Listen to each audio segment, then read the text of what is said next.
அடிக்கடி முணுமுணுப்பா. அதை சொல்லட்டுமா? நீதிமன்றம் விசித்திரம் நிறைந்த பல வழக்குகளை சந்தித்திருக்கிறது.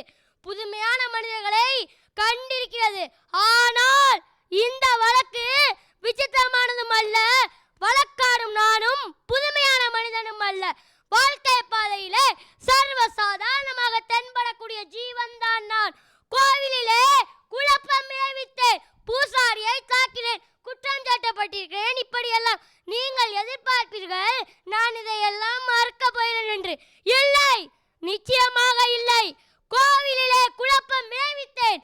கோவில் கூடாது என்பதற்காக அல்ல, கோவில் கொடியார்களின் கூடாரமாகிவிடக் கூடாது என்பதற்காக பூசாரியை தாக்கினேன்.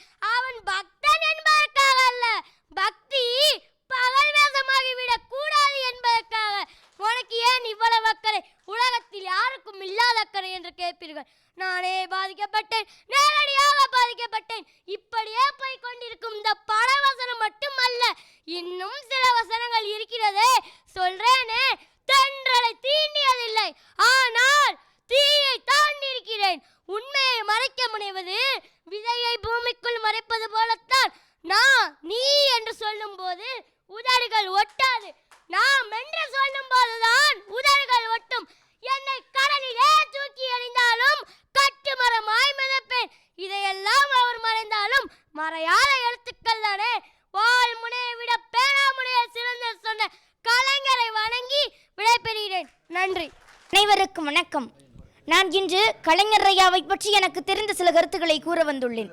எழுதுகோள் கொண்டு செங்கோலாய் நின்று ஏழைகளின் துயரை தீர்த்த மன்னவனே, முத்தமிழ் புத்தகமே, கால்கள் முளைத்து நடக்கும் முப்பால் புத்தகமே, நீ சொல்லெடுத்து உரைப்பாட சபையேறின் சங்கதிகள் உருண்டோடும் சரித்திரம் புரளும். உன்னை சட்டமன்றத்தில் இடைநிறுத்தி பேச யாருண்டு? உன் வசனமோ எழுதும் போதே நடிக்கும். உதவைக்கு கைம்பெண், ஊனமுற்றவர்களுக்கு மாற்றுத்திறனாளி, மூன்றாம் பாலித்தவர்களுக்கு திருநங்கையின பெயரிட்ட தாயுமானவனே, திருவள்ளுவருக்கு சிலை வைத்த குன்றாத குரல் ஓவியமே, வாருங்கள் எல்லோரும் போருக்கு புறப்படுவோம், வந்திருக்கும் இந்திப்பையை விரட்டி அடித்துறோம்ன இவருடைய வசனங்கள் எல்லாம் உறக்கத்திலும் முழக்கமாக எதிரொலித்தது. இவருடைய பேனா பேசுகிறதாம், நீ என்னை தொட்டதால் உயிர் பெற்ற அகலிகை நான். நீ கவிதை எழுதும் போது காதல் கொள்வேன், நீ சிலம்பு குறை எழுதும் போது கற்புக்கொள்வேன், நீ திருக்குறளை ஆய்வு செய்யும் பொழுது நீதி கொள்வேன் என்கிறதாம். அதனால் தான் இன்று மைக்கை விட பேனாவிற்கே சிலை வைக்க ஏற்பாடு நடக்கிறது. பள்ளியில் படிக்க தடை, மேலாடை உடுத்த தடை, காலணி அடிய தடை, சாலையிலே நடக்க தடை, தடையதை உடை, இதுவே கலைஞரின் கொள்கை படை. நன்றி, வணக்கம்.